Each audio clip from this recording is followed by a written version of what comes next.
The house in Brentwood was unusually quiet that morning. Sunlight slipped through the tall windows, touching the edges of furniture that had not been moved in years, illuminating dust that drifted slowly in the air. There was no sound of footsteps, no voice calling out, no familiar rustle of a woman beginning her day. By the time anyone realized something was wrong, the stillness had already settled too deeply, as if it had been waiting. When emergency services finally arrived, they found a scene that felt less like a moment of crisis and more like the end of a long, private vigil. A blanket rested neatly across her legs. A notebook lay open beside a cup of coffee that had gone cold hours earlier, maybe days. It looked as though she had simply paused, mid-thought, and never returned. Only afterward did the questions begin. Not loud ones, not the kind that explode across headlines, but quiet, unsettling questions that lingered. How does a woman so celebrated, so visible for more than half a century, end her life in silence? How does someone who spent decades surrounded by applause, cameras, and admiration come to spend her final months alone, her voice echoing only against the walls of her own home? And perhaps most painfully, how does a mother who loved with such intensity become distant from the very children she once believed would be her anchor? In the public imagination, her life had always seemed full. She was a symbol of confidence and individuality, a woman who refused to follow the expected script. On screen, she embodied wit, vulnerability, and strength, often all at once. Off-screen, she was admired for choosing independence over convention, for building a life that did not rely on marriage or a partner. Yet behind that image existed another reality, one shaped by private fears, unspoken regrets, and a longing that never fully disappeared. Fame, after all, is a bright light, but it casts long shadows, and some of those shadows grow darker with time. In the year before her death, her health began to falter in ways she could no longer ignore. Illness crept in quietly at first, then stayed. Treatments weakened her body, and long days indoors replaced the active routines she once loved. Friends noticed she canceled plans more often, that her voice sounded tired on the phone. But she insisted she was fine. She always had. Independence had been her shield for so long that asking for help felt like a betrayal of who she was supposed to be. Her children were grown by then, living lives far removed from the house that had once been filled with their laughter. Visits became brief, conversations shorter. Practical discussions replaced emotional ones. Decisions about property, finances, and logistics took precedence over shared meals or long talks. What she experienced as distance, they described as necessity. What she felt as abandonment, they framed as adulthood. Somewhere in between, something fragile cracked. She wrote often during those months, filling notebooks with thoughts she never sent. The words were not angry, nor were they dramatic. They were reflective, almost apologetic, as if she were still trying to explain herself to people who were no longer listening. She wrote about love, about mistakes, about the strange way time reshapes memory. She wrote about motherhood not as a triumph or a failure, but as an unfinished conversation, one that had ended too soon and without closure. Those who knew her well would later say that the loneliness did not arrive suddenly.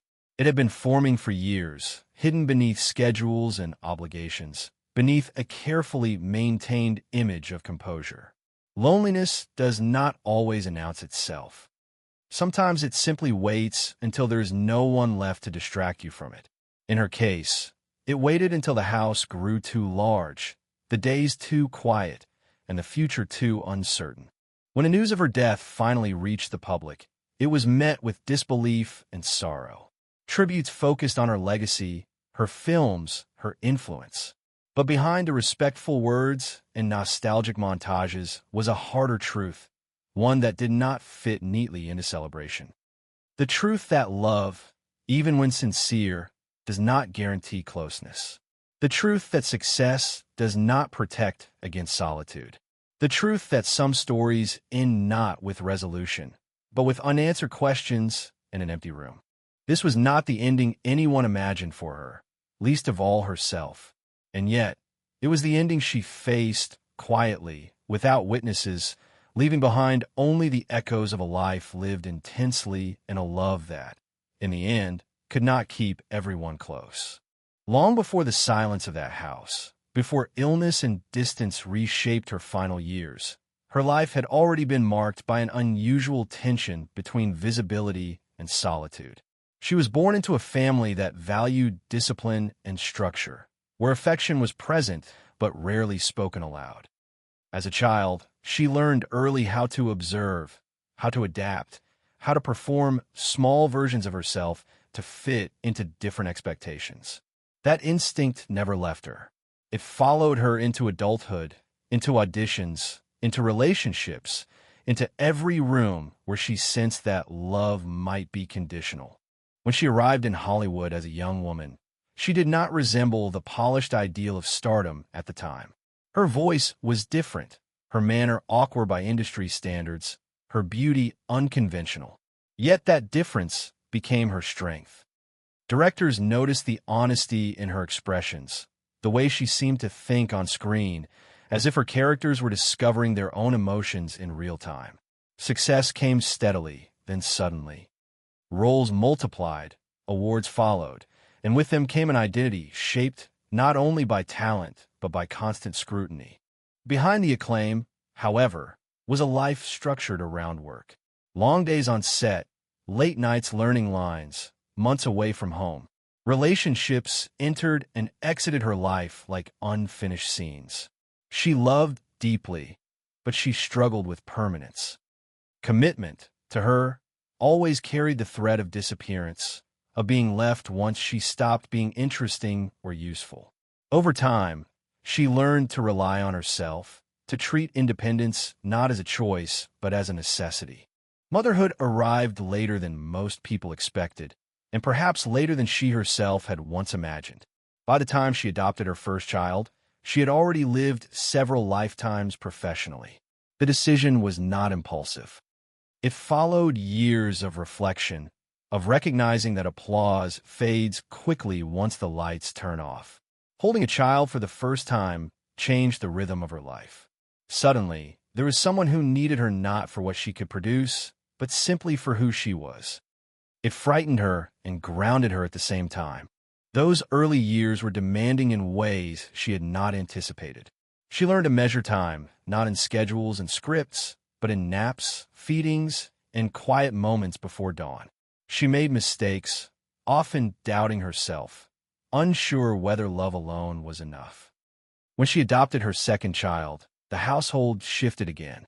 There was more noise, more chaos, more joy, but also more strain.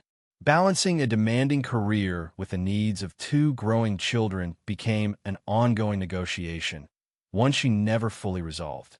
She tried to create a home filled with stability and creativity. Books lined the walls. Music played in the mornings. Meals were shared when schedules allowed.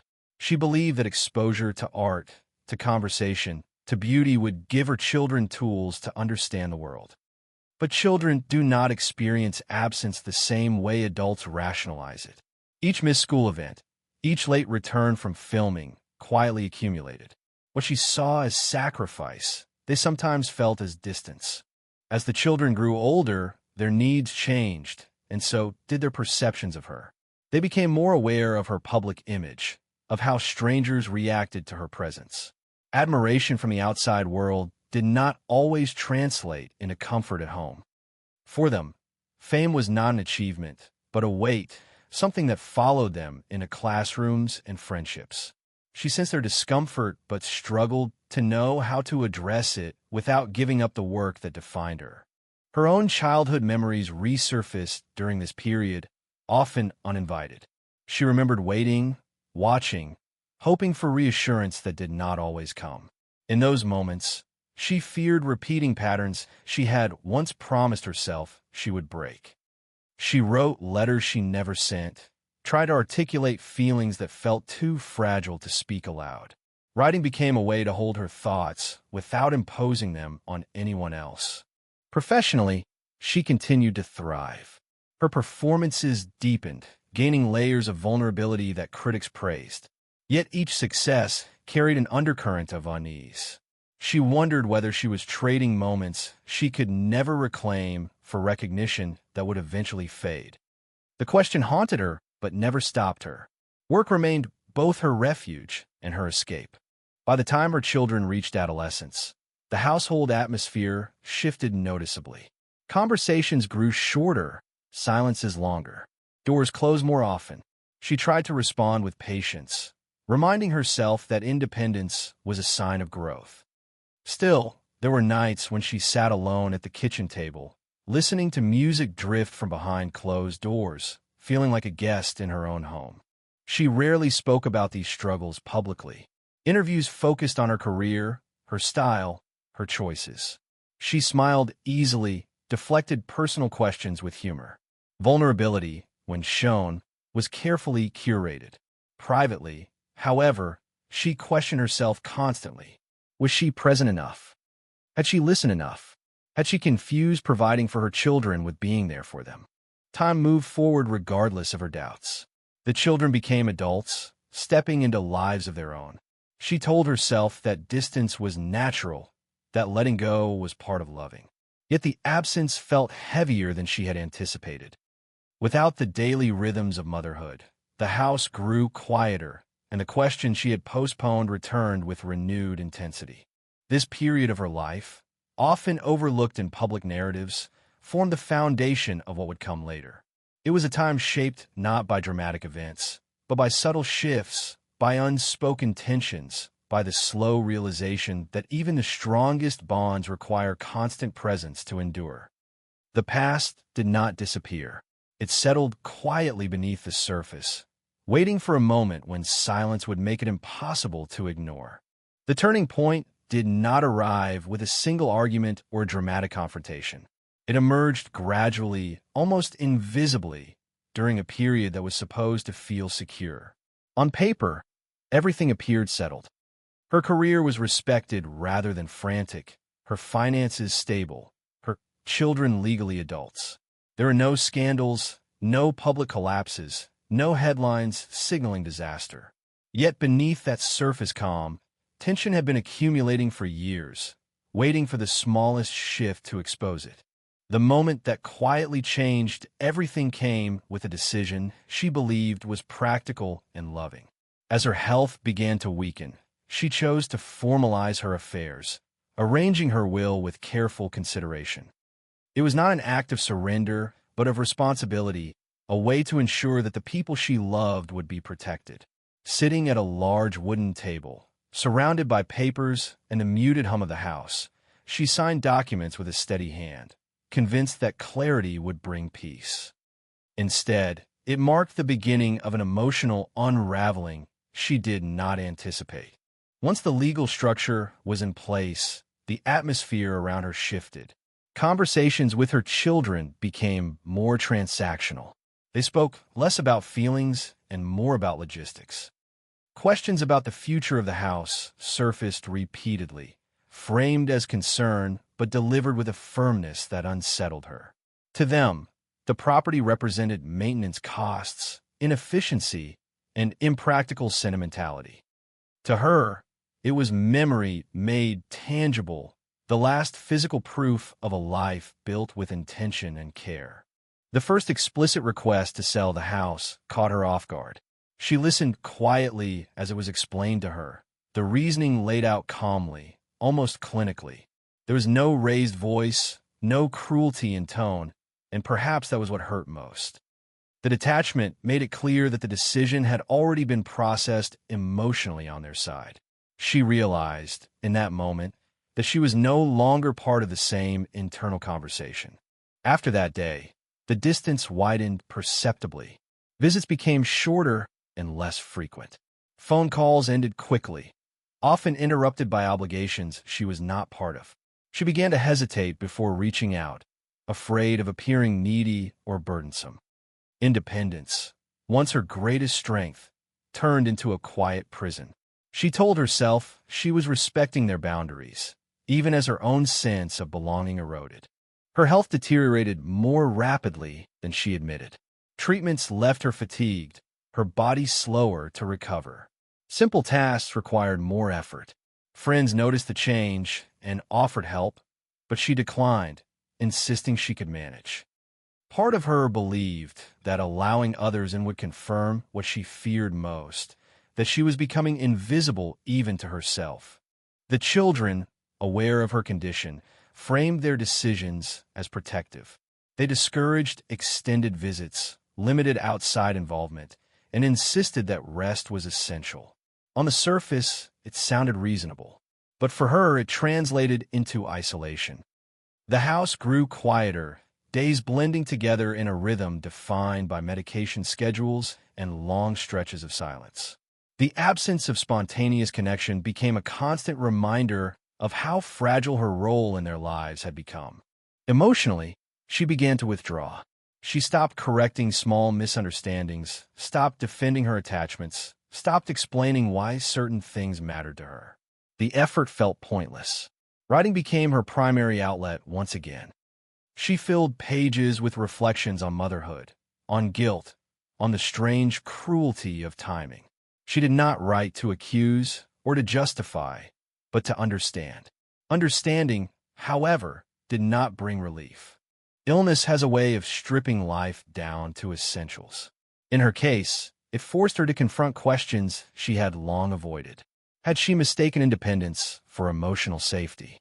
Had she underestimated the cost of absence, even when that absence was justified? Had she believed that providing stability could replace presence? These questions followed her relentlessly, especially at night, when sleep came in fragments. As months passed, her physical world shrank. Rooms she once moved through easily now felt distant. The garden she loved became something she observed from a window rather than tended with her hands. Each small loss compounded the larger one she felt internally, the sense that she was slowly being edited out of the lives she had built her world around. The final conversations with her children were not confrontational. They were polite, restrained, and emotionally cautious. She sensed that they were protecting themselves from something unresolved, something too heavy to address directly. In those moments, she realized that the conflict between them was not rooted in anger, but in exhaustion. Years of unspoken expectations, disappointments, and misunderstandings had accumulated, creating a barrier neither side knew how to dismantle. When her health took a serious downturn, the response was efficient but distant. Arrangements were discussed, responsibilities delegated, decisions made. She observed these processes with a strange detachment, as if watching her life being organized from the outside. Gratitude mingled with grief. She appreciated the structure, but mourned the absence of warmth. In her quiet moments, she replayed memories that felt safer. Early mornings with children asleep nearby, small hands gripping hers. The certainty that love, at least then, had been enough. She wondered when exactly that certainty had dissolved and whether it could ever be reclaimed. The past offered comfort, but it also sharpened the contrast with the present. The realization that she might face the end of her life largely alone did not arrive as a shock. It settled slowly like dusk. She accepted it with a mixture of resignation and sadness, telling herself that this, too, was part of loving without conditions. To love without demanding return. To give without guarantee. It was a noble idea, one she had lived by, but in its final form, it felt unbearably heavy. By the time her strength waned significantly, she had stopped expecting reconciliation. What she hoped for instead was understanding, even if it came too late. She wanted her children to know that her choices had never been about ego or escape, but about survival and fear. Fear of disappearing. Fear of dependency. Fear of repeating wounds she had never fully healed. This period, marked by illness, distance, and quiet grief, became the emotional core of her final years. It was not defined by dramatic gestures or public conflict, but by the slow erosion of connection. In that erosion lay the true tragedy, one that unfolded without witnesses and without resolution, leaving only questions suspended in silence. The consequences of that quiet unraveling did not arrive all at once. They spread outward slowly, affecting not only her body, but her sense of self, her place in the world, and the fragile network of people who still hovered at the edges of her life. What had once been a period of reflection turned into a prolonged state of emotional suspension, where nothing fully collapsed, but nothing truly healed either. Physically, the decline became impossible to disguise. Her movements slowed, her posture changed, and fatigue settled into her bones with a permanence that rest no longer relieved. Everyday routines required planning. Some mornings she sat at the edge of the bed longer than usual, gathering the strength to stand, negotiating silently with a body that no longer responded automatically. Pain was not constant, but weakness was.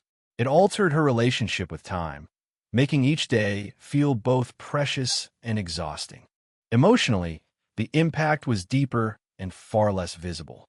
She began to experience a persistent sense of unreality, as though she were watching her own life from a distance. The house, once a place of warmth and purpose, felt increasingly like a museum of herself. Objects remained where they had always been, yet they no longer anchored her. They reminded her of moments that felt complete in the past, but unreachable now. The contrast was quietly devastating. Isolation reshaped her inner world. Without regular conversation or physical presence, thoughts echoed more loudly. Doubt became habitual. She replayed past interactions repeatedly, searching for missed signals, for moments where a different response might have altered the present. These reflections did not bring clarity. They brought fatigue. The mind, when left alone too long, turns even memory into a burden. Friends and colleagues sensed the change, even when she tried to mask it. Invitations were extended, messages sent, concern expressed. She responded politely, often gratefully, but rarely accepted help. Pride played a role, but so did fear. Allowing others and felt like admitting defeat, like acknowledging that the independence she had cultivated for decades could no longer sustain her. She had built her identity around self-reliance. Letting that go felt like losing herself entirely. The social consequences were subtle but significant. Gradually, she faded from active circles, not through rejection, but through absence. People assumed she wanted privacy. She assumed she was being considerate by staying away. The result was a mutual withdrawal that left her increasingly alone. Silence filled the gaps where connection once lived, and over time, silence became the norm rather than the exception. For her children, the situation carried its own weight. They navigated guilt and responsibility alongside frustration and unresolved resentment. Their choices, framed as practical and necessary, had consequences they may not have fully anticipated. Distance, once established, is difficult to undo. Each delayed visit, each postponed conversation reinforced a new pattern.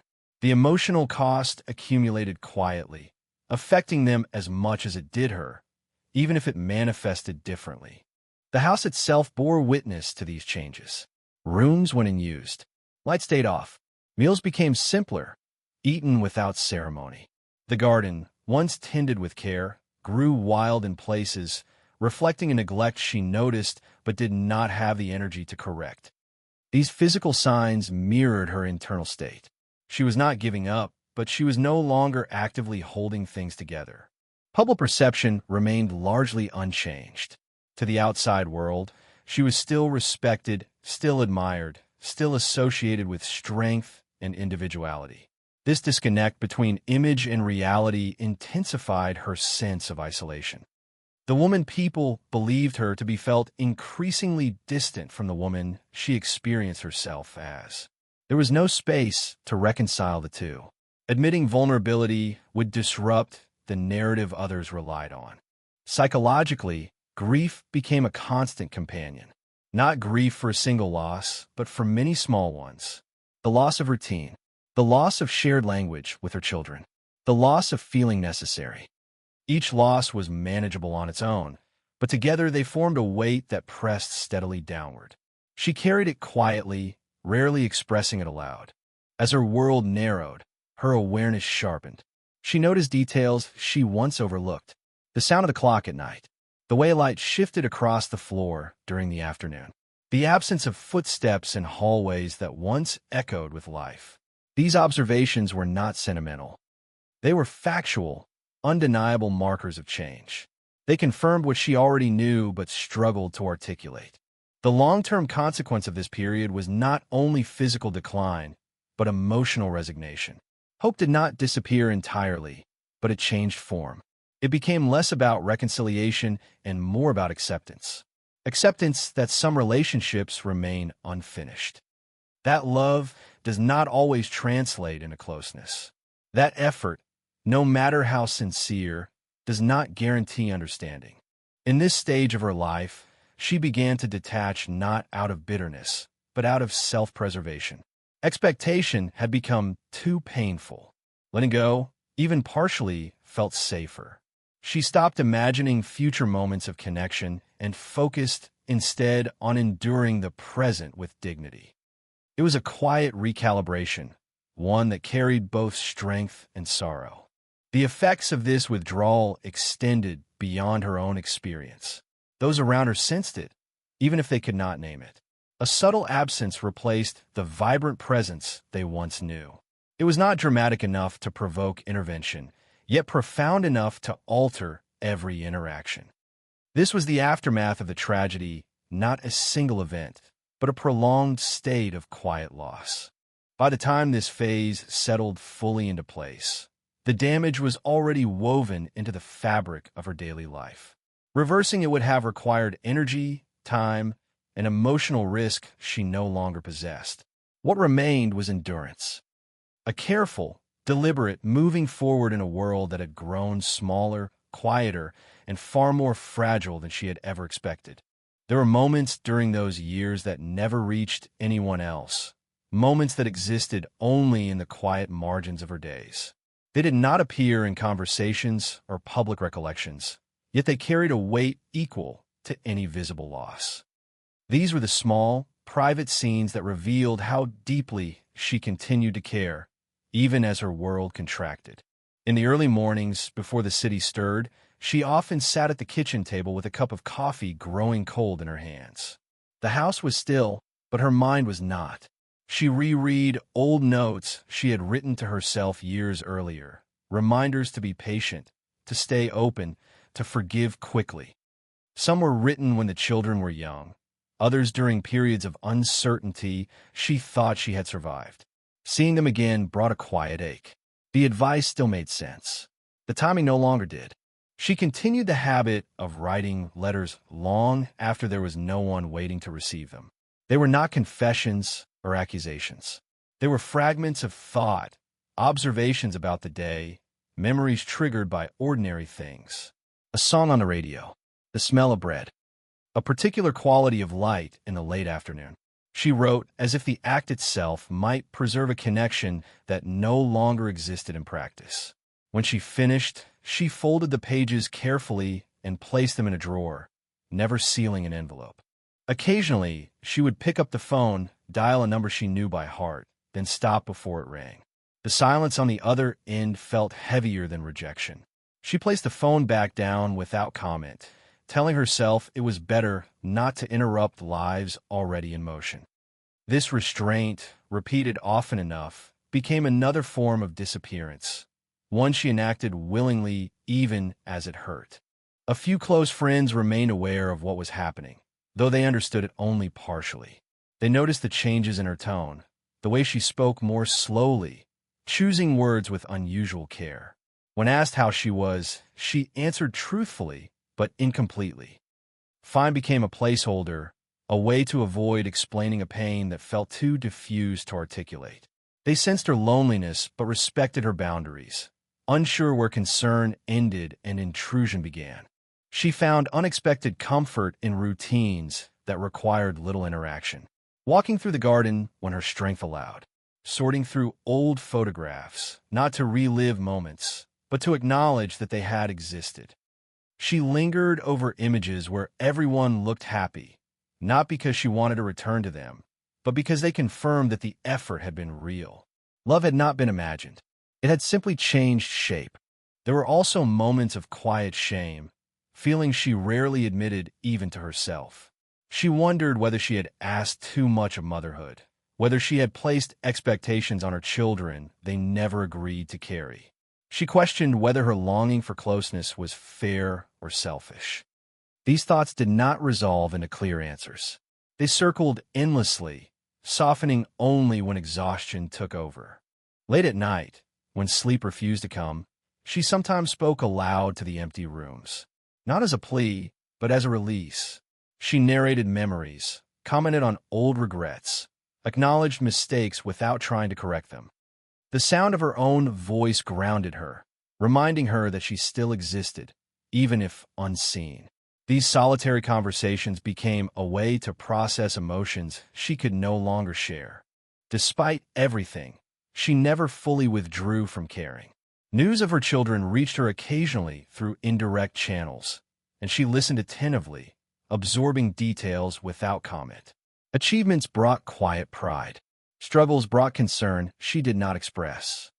Loving from a distance became her default, a form of attachment stripped of expectation.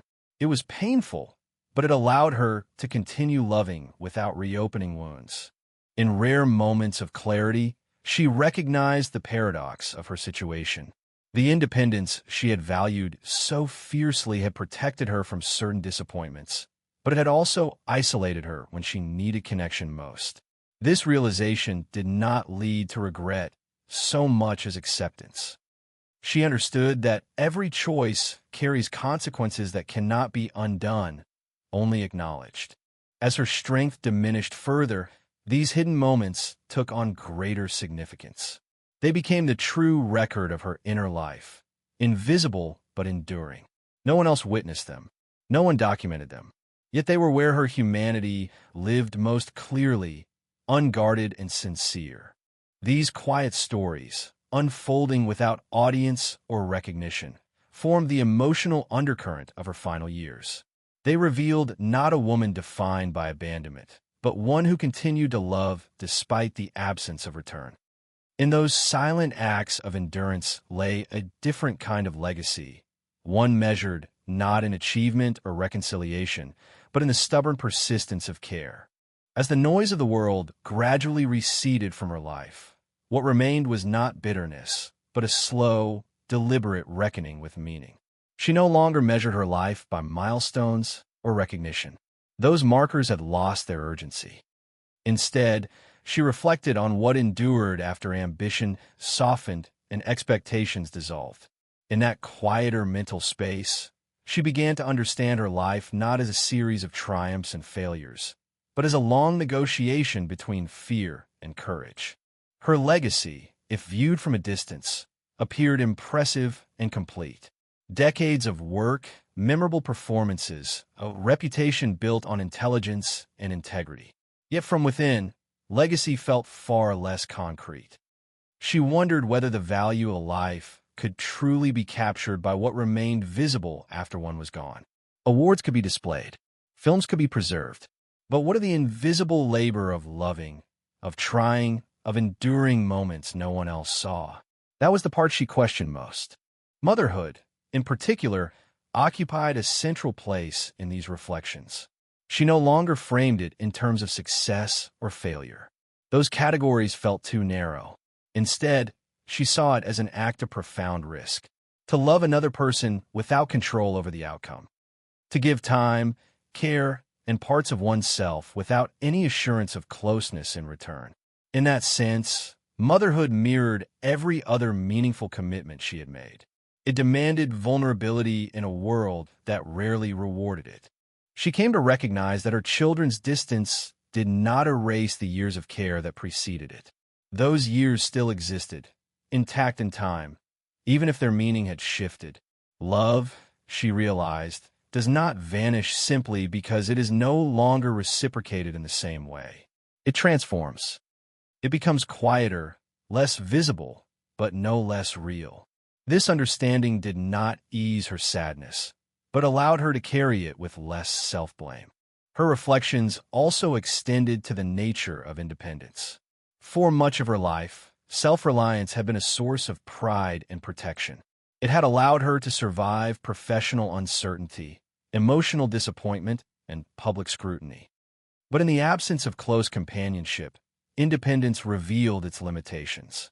Strength, she concluded, is not only the ability to stand alone, but the willingness to lean when standing becomes too heavy. This insight arrived late, but it arrived honestly. As she aged, she grew less interested in defending her choices. Justification felt unnecessary. Every path, she understood, is shaped by context, temperament, and timing. Judging past decisions by present outcomes seemed unfair, even cruel. She extended to herself the compassion she had often reserved for others. It was not forgiveness exactly, but a quiet acceptance that life rarely unfolds according to intention. In moments of clarity, she recognized that loneliness had not defined her entire existence, only its final chapter. Before that, there had been connection, laughter, and shared purpose. The fact that those moments did not last forever did not negate their value. Impermanence, she realized, was not evidence of failure. It was simply the nature of human experience. She also reflected on the broader patterns she had observed over the years. The way public admiration can coexist with private isolation. The way success can obscure vulnerability. The way society celebrates resilience without acknowledging the cost of maintaining it. These observations did not lead her to bitterness, but to a deeper empathy for others navigating similar contradictions. She saw herself not as uniquely tragic, but as part of a larger human story. As her physical energy declined, her emotional landscape stabilized. There were fewer swings between hope and despair. Instead, there was a steady awareness of limitation paired with a calm determination to remain present. She focused on small, tangible experiences, the warmth of sunlight, the taste of familiar food, the comfort of routine. These details grounded her, offering moments of peace even as the larger questions remained unresolved. In considering what she would leave behind, she thought less about objects and more about influence. Not influence in the public sense, but in the quieter way lives intersect and alter one another. She hoped that her children, even in their distance, would one day understand her intentions, if not her decisions. She hoped that her work would continue to resonate, not because it was admired, but because it reflected something honest. Ultimately, the meaning she drew from her life was not heroic or grand. It was restrained and realistic. She had loved deeply, worked diligently, and faced her fears imperfectly. She had made choices that carried consequences she could not fully control. And yet, she had remained open to reflection, even when reflection was painful. That openness, she believed, mattered. In this final stage of understanding, she did not seek redemption or validation. What she sought was coherence, a way to hold the fragments of her life together without forcing them into a narrative of success or tragedy. In doing so, she arrived at a quieter truth. A life does not need to be resolved to be meaningful. It only needs to be lived with sincerity. In the end, there was no dramatic farewell, no carefully staged goodbye. Her life closed the way it had slowly narrowed, quietly and without witnesses. The house remained standing, unchanged from the outside, while inside it held the final traces of someone who had lived fully and then gradually faded from view. What remained was not a single defining moment, but the accumulation of years shaped by love, ambition, fear, and resilience. Those who look back try to summarize her story in simple terms. A celebrated artist, a fiercely independent woman, a devoted mother. Each description was accurate, yet incomplete. None of them captured the complexity of a life lived between opposing forces. She had embraced freedom while longing for closeness. She had offered care while struggling to ask for it. She had been admired by millions and still felt unseen by the people who mattered most to her. Her passing prompted reflection, not because it was shocking, but because it felt familiar in a way many people recognized but rarely acknowledged. The quiet erosion of connection. The gradual replacement of shared time with obligation. The way relationships change when everyone believes there will always be another opportunity to speak, to explain, to repair. Her story did not accuse or condemn. It simply revealed how easily distance can become permanent. In the absence of reconciliation, what endured was intention. She had loved sincerely, even when that love was not returned in the way she hoped. She had shown up repeatedly, even when presence was imperfect. She had continued to care long after it would have been easier to withdraw completely. These choices did not guarantee happiness, but they carried their own form of integrity. For her children, the legacy she left was complicated. It was not a single lesson or memory, but a collection of experiences that would likely be understood differently over time. Distance has a way of reshaping perspective. What feels heavy in one season may soften in another. What feels unresolved may one day be viewed with empathy rather than resentment. Her hope, though unspoken, rested in that possibility. For those who followed her career, her work continued to speak, not as a monument to success, but as a record of emotional honesty. The characters she portrayed were rarely perfect. They were uncertain, flawed, searching. In retrospect, those performances reflected something essential about her own understanding of life. Strength did not mean certainty. It meant continuing despite doubt. Her story invites uncomfortable questions. How often do we confuse independence with emotional safety? How often do we delay difficult conversations because life feels too busy or too fragile? How often do we assume love will sustain itself without presence or attention? These questions do not have simple answers, but they linger long after the story ends. What she left behind was not a cautionary tale, but a human one. It acknowledged that even with good intentions, outcomes can disappoint. That even with love, separation can occur. That even with effort, understanding is not guaranteed.